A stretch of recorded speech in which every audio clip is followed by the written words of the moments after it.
सच्ची मानिए, जिसके निकालने में तुमको सुख की अनुभूति हो रही, उसको रोकने में कितनी सुख की अनुभूति होगी। उन्मत्त हो जाओगे, बहुत जल्दी आपके सारे के सारे करण भगवदाकार होने लगेंगे यदि आप ब्रह्मचर्य का पालन करेंगे। शरीर स्वस्थ, हल्का, मन प्रसन्न, नींद आदि पर विजय, कितने गुण ही गुण। और ब्रह्मचर्यहीन आलस्य, प्रमाद, भोगों का चिंतन, मन का डिप्रेशन में पहुंचना, कमर में दर्द, टांगों में दर्द, सर में दर्द, घबराहट होना, बिना किसी कारण के मन भयभीत हो रहा है, भोजन अपच हो रहा है, बिना किसी प्रक्रिया के वीर्य नाश हो रहा है, बिना किसी प्रक्रिया के।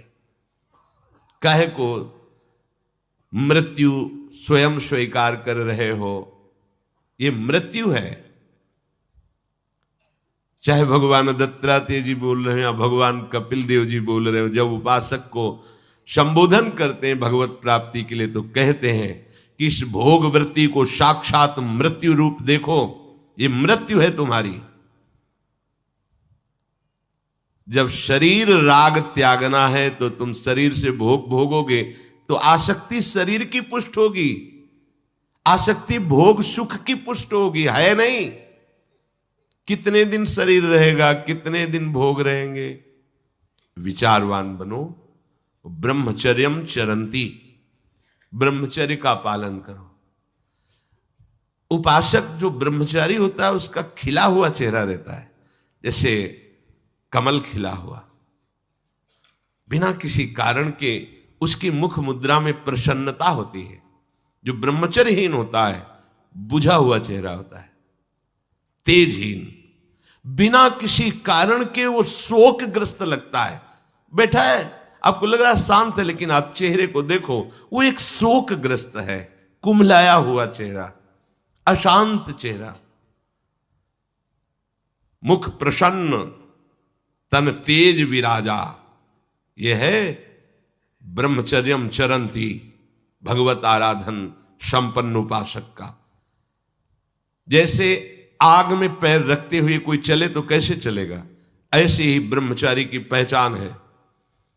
इतनी स्फूर्ति उसके अंदर होती, जैसे आग में चलने वाला पूरा पैर नहीं रख पाएगा, अगला कदम रख देगा क्योंकि ताप लग रहा है, ऐसे उसकी स्फूर्ति होती पैरों में। उसकी आंखें एकाग्र रहती है, चंचलता इधर उधर या बार बार झपकना, यह विषयी पुरुष का लक्षण है। बार बार पलक झपकना, यह विषयी पुरुष का लक्षण है। इधर उधर ताक झांक, चंचलता, ऐसा बैठे तिनका तोड़ रहा है, पैर हिला, ये सब विषयी पुरुष के लक्षण है। ये तो बिल्कुल साधारण स्पष्ट दिखाई देता है आदमी विषयी है या ब्रह्मचारी, एक सेकंड में लक्षण होते हैं।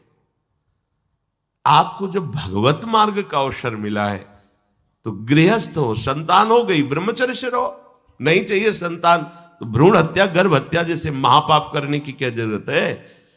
उसी वीर से संतान उत्पन्न होती है जिसको आप नष्ट कर रहे हो, जिसको आप ऐसे पानी में बहा रहे हो, व्यर्थ फेंक रहे हो, तो उसको भ्रूण हत्या का पाप लग रहा है, तो तुमको पुण्य लग रहा है, वीरपात कर रहे हो तुम्हें भी वही हत्या लग रही है, क्योंकि उसमें वही जीवात्मा है जो मां के गर्भ में जाके बालक रूप धारण कर लेती है, उसको तुम नष्ट कर रहे हो। पर बुद्धि भ्रष्ट हो गई है, समझ में नहीं आता, व्यर्थ में वीरपात करते हो, व्यर्थ में। तुम्हारा भजन बनेगा, तुम अध्यात्म के योगी बनोगे, मजाक है अध्यात्म का मार्ग। होश में हो जाओ, ये मन के दुलार को बंद करो। जब तक इच्छा ही नहीं भगवत प्राप्ति की तो फिर तुम कैसे भगवत प्राप्ति कर पाओगे। भगवत प्राप्ति की इच्छा कैसे होगी जब तुम्हारी इस तरह से निंदनीय वृत्तियां हैं। इंद्रियों को दुलार कर रहे हो, मन को दुलार कर रहे हो, भगवत प्राप्ति चाहते हो, आचरण नीच और चाहते हो उच्च पदवी। सावधान हो जाओ। यदि क्षंतो ब्रह्मचर्यम चरंत, ब्रह्मचर्य बहुत बहुत आवश्यक है, सबके लिए आवश्यक है, स्त्री पुरुष सबके लिए आवश्यक है। आप उसको केवल भगवत प्राप्ति से ही मत समझिए। अरे जीना है तो ब्रह्मचर्य की आवश्यकता है। स्वस्थता की आवश्यकता है, प्रसन्नता की आवश्यकता नहीं। मरा हुआ जीवन, रोज सुबह शाम निकल रही, रोज जीवन जा रहा है, किस काम का जीवन? गया, गई रात्रि, गई दिन, गया समय, जा रहा है। तुम्हारा उद्देश्य क्या है? तुम्हारे हाथ क्या लग रहा है? क्या प्राप्त कर रहे हो? विचार ही नहीं रह गए, विवेक ही नहीं रहे, पशुवत बस ऊपर चमड़ी में सुंदरता का लेप करके और मलमूत्रों के भांड में प्रियता करके पूरा जन्म नष्ट कर देना। कैसी धिक्कारमयी बुद्धि हमारी है। जहां हमें मुक्त होना चाहिए वहां मांग क्या रहे? कोई बिरला ही मुक्त होना चाहता है, वो बिरला वही होता है वीतरागाहा, जिसका राग नष्ट हो गया है। वो वैराग्यवान चाह करता है भगवत प्राप्ति की। जो भगवत प्राप्ति की इच्छा रखता है और ब्रह्मचर्य का पालन करता है, उसकी इंद्रियां शांत हो जाती है। सिद्धांत समझो, खूब भगवत भजन करो, चाहे गृहस्थ हो चाहे विरक्त। संतान उत्पत्ति की आवश्यकता है तो ब्रह्मचर्य नष्ट करो, नहीं तो गृहस्थ में भी ब्रह्मचर्य रहा जा सकता है। हर समय थोड़ी तुम्हारे अंदर विकार रहता है। बहुत सात्विक गृहस्थ हमने दर्शन की, बहुत सात्विक। पर अब तो ऐसा देखना, सुनना, बोलना, खाना पीना हो गया है कि ब्रह्मचर्य तो एक स्वप्न जैसी बात है, कोई इसे धारण ही नहीं करना चाहता। उसका कुपरिणाम सब भोग रहे हैं, सब भोग रहे हैं। नई अवस्था है, पता नहीं चलता है कि इसका जीवन का क्या उद्देश्य है, ये जीवन क्या है, समझ में नहीं आ रहा। मतलब कोई बाहरी संसारी हो तो चलो, बेचारे को मार्ग नहीं पता है, रोज सत्संग सुनते हैं, उनको यह पता नहीं कि मेरा उद्देश्य क्या है। अभी तक कैसे यही समझ में नहीं आता, उद्देश्य क्या है तुम्हारा? भोग उद्देश्य है तो नाटक क्यों कर रहे हो? जाओ मरो जाके भोगों में। अगर योग उद्देश्य है तो फिर चूक क्यों कर रहे हो? आगे बढ़ो। संपूर्ण इंद्रियां शांत हो जाती उसकी जिसके अंदर भगवत प्राप्ति की इच्छा और ब्रह्मचर्य पालन। शब्द याद करो, ये शास्त्र है। यही तो हम चाहते हैं, इंद्रियां शांत हो जाए, यही चाहते हैं हम। भोग नहीं चाहते हम सब। हमारी इंद्रियों में जब वेग आता है तो हम परेशान हो जाते हैं, ये कैसे शांत होंगी? तो पूर्वाभ्यास रहा है, यही रास्ता रहा है कि जब वेग आवे तो इंद्रियों से भोग करो तो शांति मिल जाएगी, ऐसा। और ये उल्टा है, त्यागात शांतिरंतरम। भोग का वेग आए, सह जाओ तो शांत हो जाओ। पर उल्टा बात हमारी बुद्धि सिखाती है कि भोगों को भोगो तो शांति मिल जाएगी। और भगवान कह रहे, जिन्होंने रचना रची इंद्रियों की और भोगों की भी, वो कह रहे त्यागात शांतिरंतरम। तुम उनका त्याग कर दो तो शांति को प्राप्त हो जाओगे। चाहते हम शांति ही है, पर हमारी दुर्दशा है। एक आदमी गंगा के किनारे शांत बैठा, गंगा की तरंगों में आनंद ले रहा था। उसका मित्र आया, ओ कैसे बैठे हो? शांत बैठे। अरे नहीं भाई, कुछ करना चाहिए। वो चुप, बोलो ना, कुछ करना चाहिए। करने से क्या होगा? कुछ करोगे तो पैसा मिलेगा। पैसे से क्या करेंगे? भोग सामग्री लेंगे। भोग सामग्री से क्या करेंगे? भोगेंगे। भोगने से क्या होगा? शांत हो जाएंगे। बोले तुम्हारी गलत बात है, भोगों से शांति तो प्राप्त नहीं होती।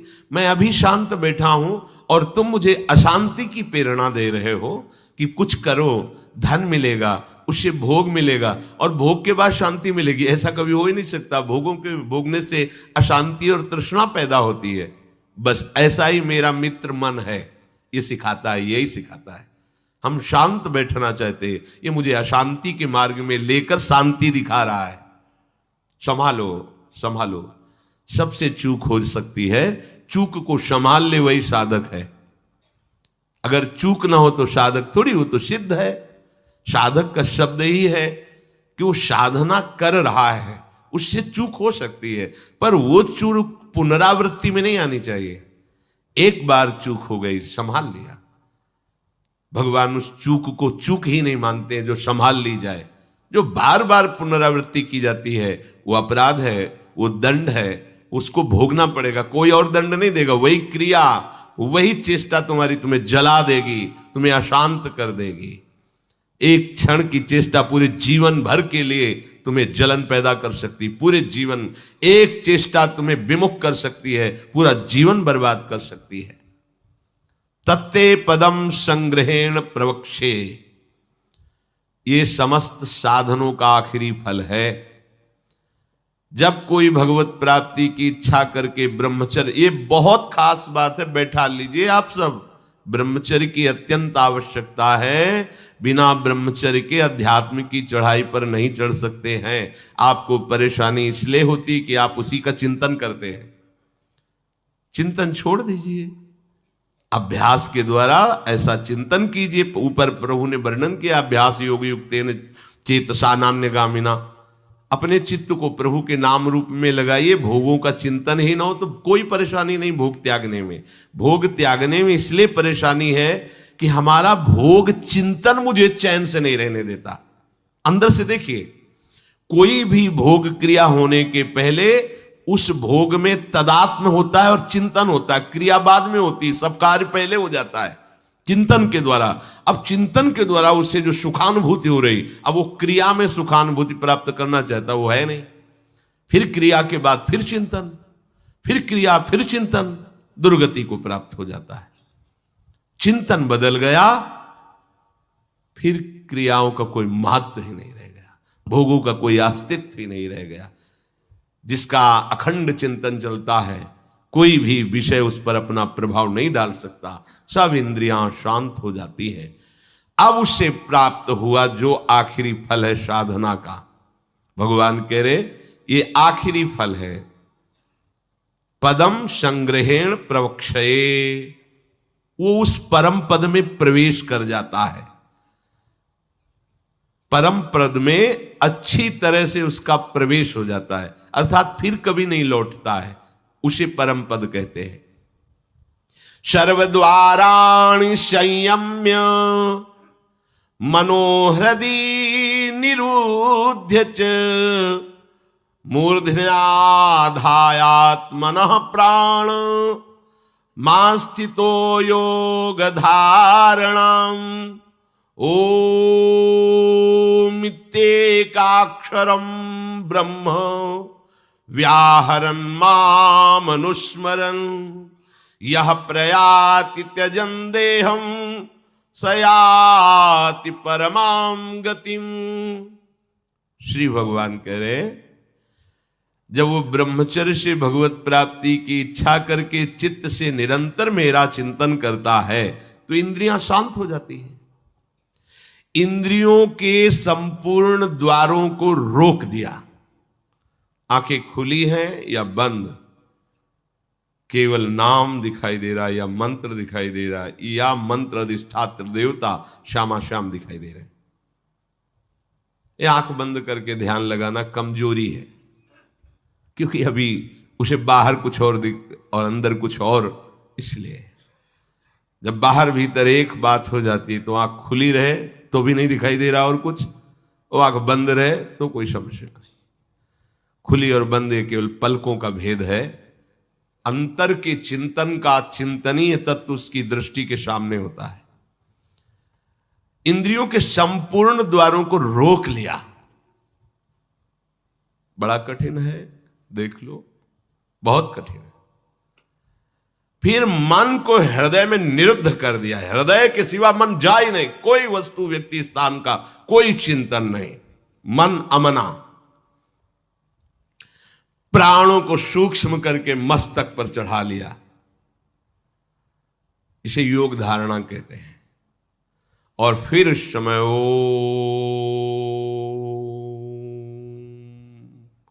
ये भगवान का नाम है ओम, ये ब्रह्म स्वरूप है। इसी से वेदों का प्रादुर्भाव हुआ है। वेदों का जनक है प्रणव ओम, आ उमा, इन्हीं से वेदों का प्रादुर्भाव हुआ है। बड़ी महिमा है ओम की, उद्गीत। एक अक्षर ब्रह्म का मानसिक चिंतन करते हुए माम अनुस्मर, मेरा स्मरण करते हुए वो जब शरीर छोड़ता है तो सीधे परम गति को प्राप्त होता है। आप घबरा जाएंगे नहीं? घबरा जाएंगे ना ये बात सुन के? समस्त इंद्रियों को रोककर, मन को हृदय में निरुद्ध करके, प्राणों को इतना सूक्ष्म कर लिया है कि ब्रह्मरंध्र में स्थापित कर दिया, और ओम उच्चारण करते ब्रह्मरंध्र फटा, परम गति को प्राप्त हुआ। ये है शुद्ध परम योगी की गति। इसलिए महाप्रभु हरिवंश चंद्र जो बिल्कुल सरल बात कह रहे हैं और उसके साथ साक्षी भी दे रहे हैं कि ये मैं ही नहीं कह रहा हूं, ये बड़े बड़े महापुरुष कह रहे हैं।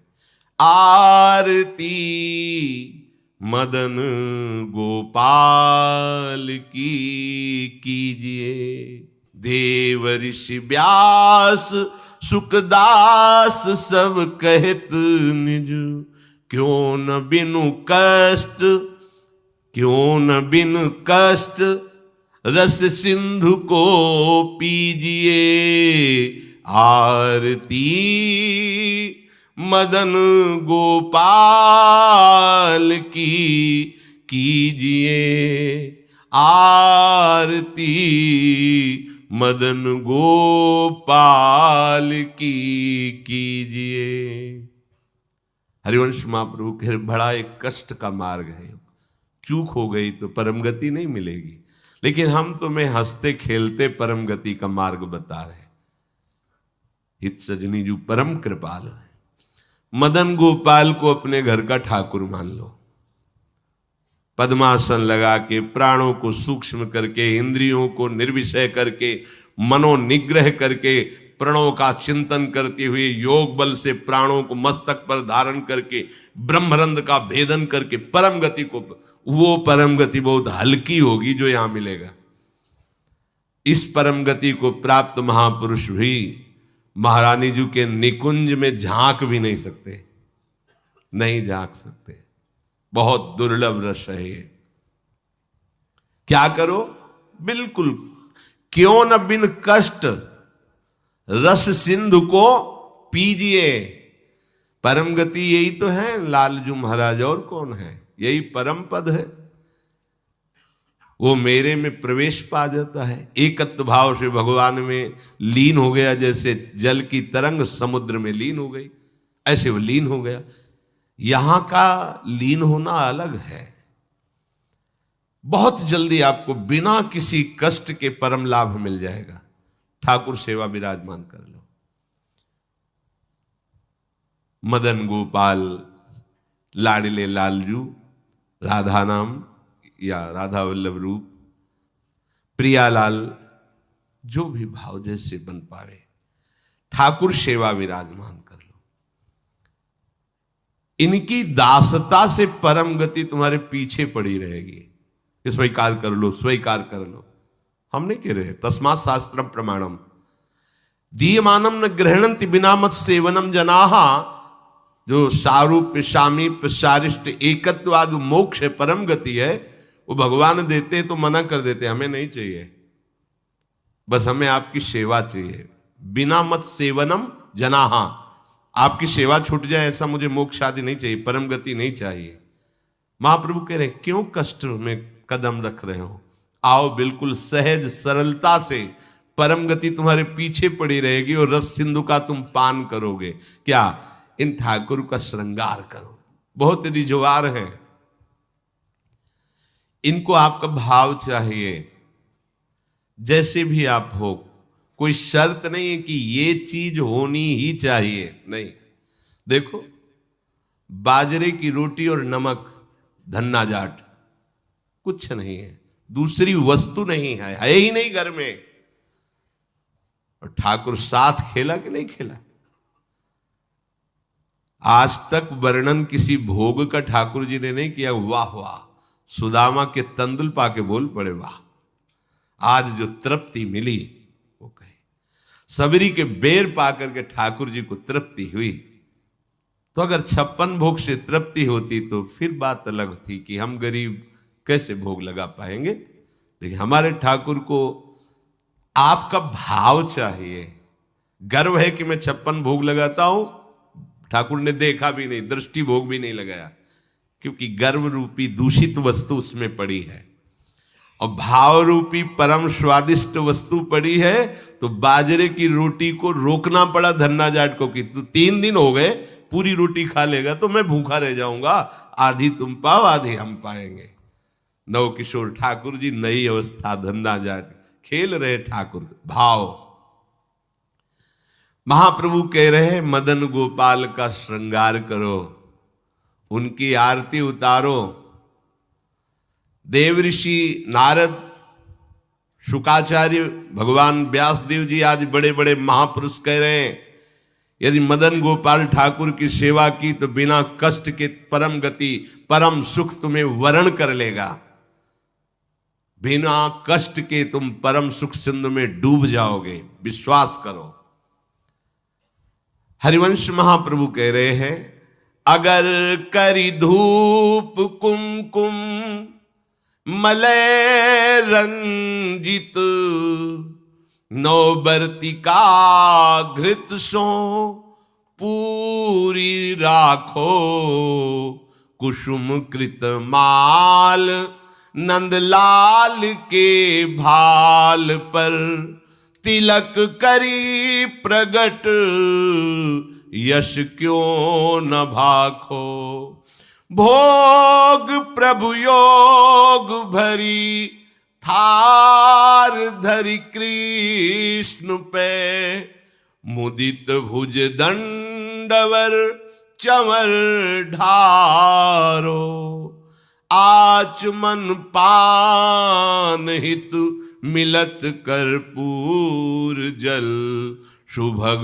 मुखवास कुलता पिजारो शंख दुंदुभि पणवो घंट कल वेणुरो झल्लरी सहित सुर सप्त नाचो मनुज तन पाई यह दाय ब्रजराज भज सुखद हरिवंश प्रभु क्यों न याचो मनुज तन पाए यह दाय ब्रजराज भज सुखद हरिवंश प्रभु क्यों न याचो आरती मदन गोपाल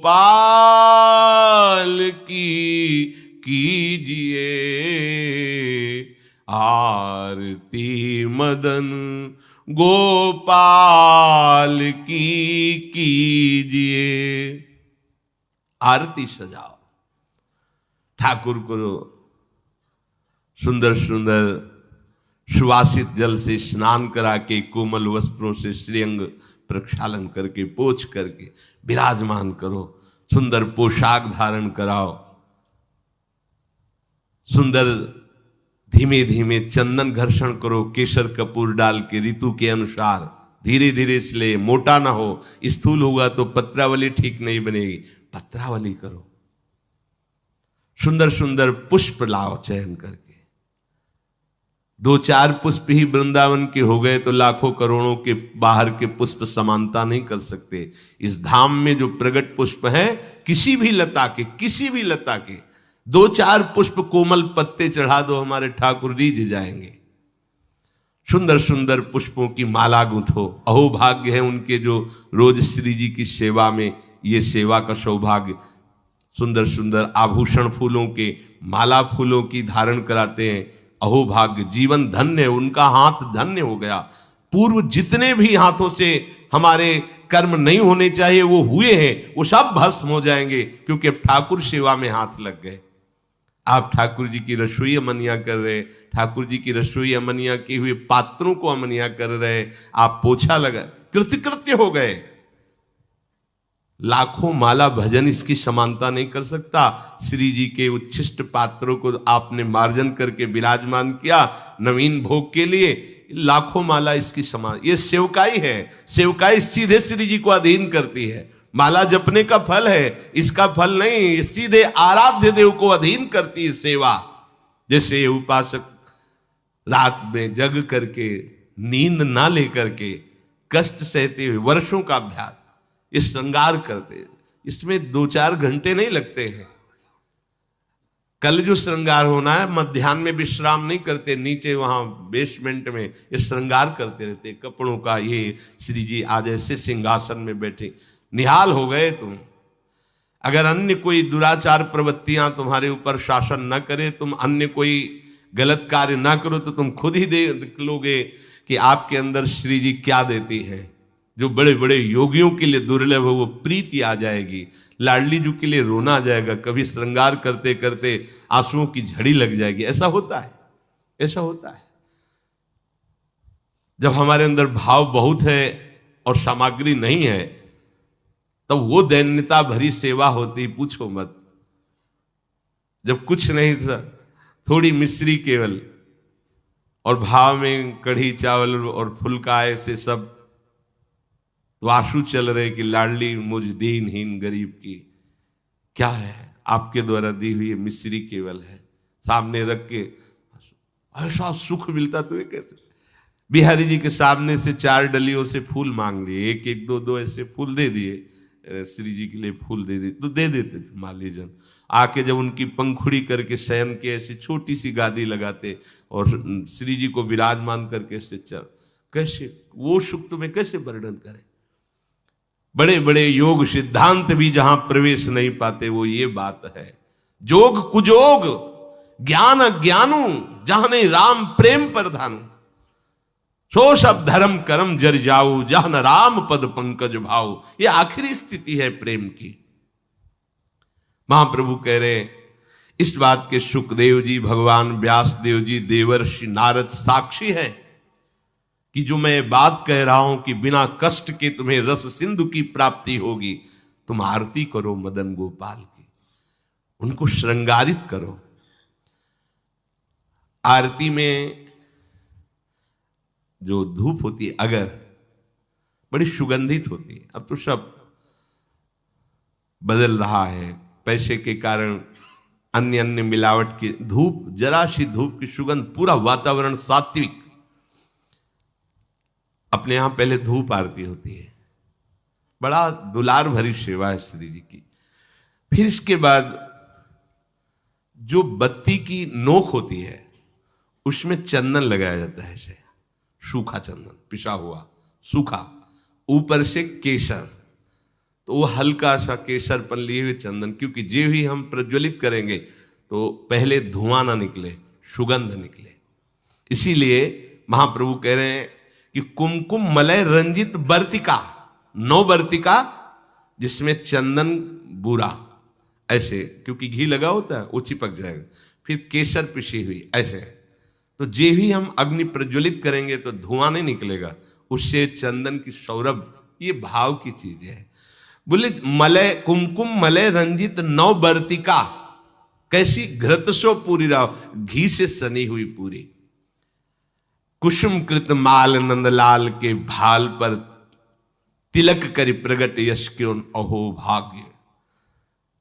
आप चंदन घिसे श्री जी के लिए, फिर उससे आप श्री जी को तिलक रचना कर रहे, पत्रावली लगा रहे, अहो भाग्य। ये बड़े भाग्य से सेवा का सौभाग्य मिलता है। पूज्य पादुड़िया बाबा, भजन करना भी बहुत कठिन बात है, लेकिन भजन किया जा सकता है, पर सेवा करना बहुत कठिन है, क्योंकि सेवा में सुख की चाह का नाश होता है। सेवक सुख चाह, मान भिखारी, व्यसनी धन, शुभ गति बेविचारी, ये तो मूर्खता है। सेवक सुख की चाह करे नहीं, सेवक सुख देने की चाह रखता है। भिक्षुक मान त्यागी होता है, बैरागी मान त्यागी होता है। सुंदर सुंदर फूलों की माला प्रभु के गले में धारण करवावे, सुंदर तिलक रचना करे।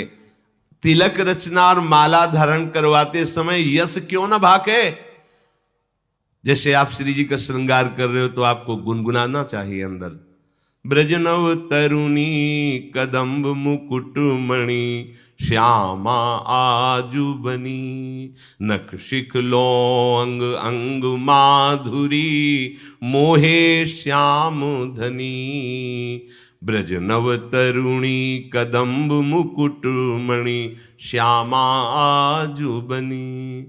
पत्रावली। यो राजत कवरी गुंथित कच कनक कंज बदनी चिकुर चंद्रिकन बीच अर्ध बिदु मानो ग्रसित फनी। या आवत श्री वृषभानु दुलारी। पूरे पद में प्रथम उबटी मत जन कर सज्जित नीलवर श्रृंगार के पदों का क्यों गायन नहीं कर रहे? आचार्य चरण कह रहे जब आप श्रृंगार कर रहे हैं श्री जी का तो पद गुनगुनाना चाहिए। श्रृंगार के बनी वृषभानुनंदिनी आज भूषण बसन विविध पहिरे तन पिय मोहन हित साज। बहुत से श्रृंगार के पद हैं, गुनगुनाना चाहिए। तिलक करी प्रगट यश क्यों न भाखो, क्यों नहीं तुम गायन करते? अब आप तिलक रचना कर रहे हो, बातें प्रपंच की सोच रहे हो या कर रहे हो, ठीक बात नहीं है। अभी तिलक रचना ठीक नहीं हुई। जिनकी तिलक रचना कर रहे हो उनके यश का, उनकी सुंदरता का गायन करते हुए फिर कह रहे हैं महाप्रभु इसके पश्चात भोग प्रभु योग भरी थार धरी कृष्ण पे। जब हमने श्रृंगार किया, आरती तैयार करके विराजमान कर दी। सेवा में एक क्षण का भी विलंब नहीं होना चाहिए। आपको पता है धूप के बाद श्रृंगार आरती होगी तो धूप होते होते श्रृंगार आरती प्रज्वलित हो जानी चाहिए। धूप की जेव ही पदावली संपन्न होने जा रही श्रृंगार आरती ऊपर, इसके लिए देखना पड़े तो सेवा में प्रमाद माना जाता है। सेवा में स्वामी की सेवा की आवश्यकता के पहले सेवक सेवा सौंज लिए खड़ा है। ये नहीं आरती कहाँ है, आरती, अरे आरती तैयार करो, ये नहीं, ये प्रमाद स्थिति है। इसलिए सबसे पहले प्रभु ने कहा है आरती तैयार कर ली, श्रृंगार किए हुए प्रभु को तिलक लगाए, माला पहनाए, अब भोग लगा। आरती तैयार है पहले से, जैसे उस दिन त्रुटि नहीं, ये विलंब नहीं, सेवा में प्रमाद नहीं।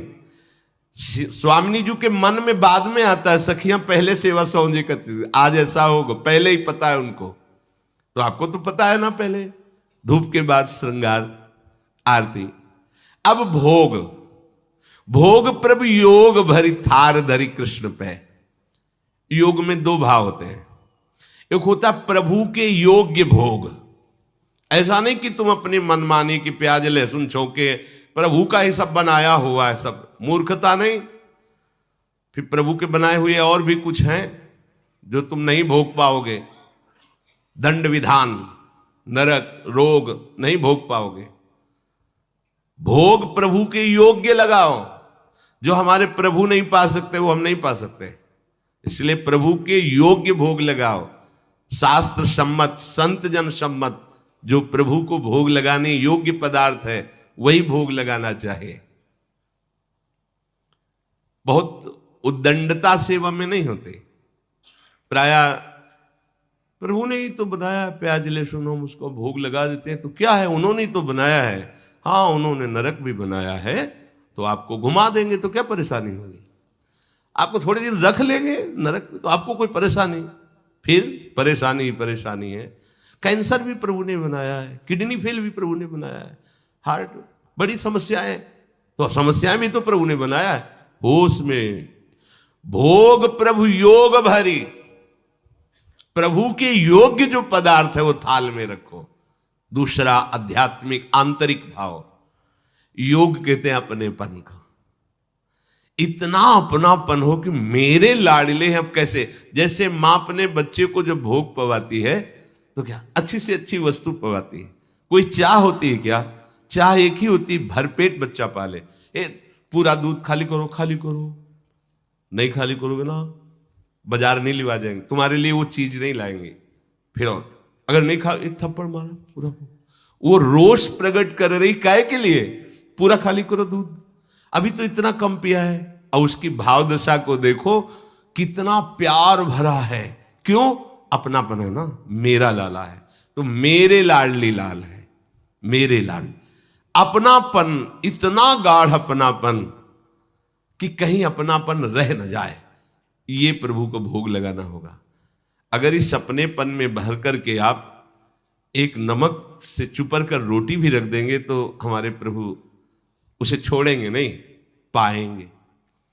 अपनापन प्रभु से नहीं है तो दुर्योधन ने भी व्यवस्था की थी भगवान की, देखा भी नहीं। अपनापन है विदुरानी को मेरे प्रभु, तो छिलका वाह वाह करके पा रहे हैं। वाह कितना स्वाद है, किसमें? केले में नहीं, छिलके में। ये भोग लग रहा है काहे का? योग भरी, युक्त होकर, प्रभु में तदात्म होकर, प्रभु के प्रेम में डूबी विदुरानी।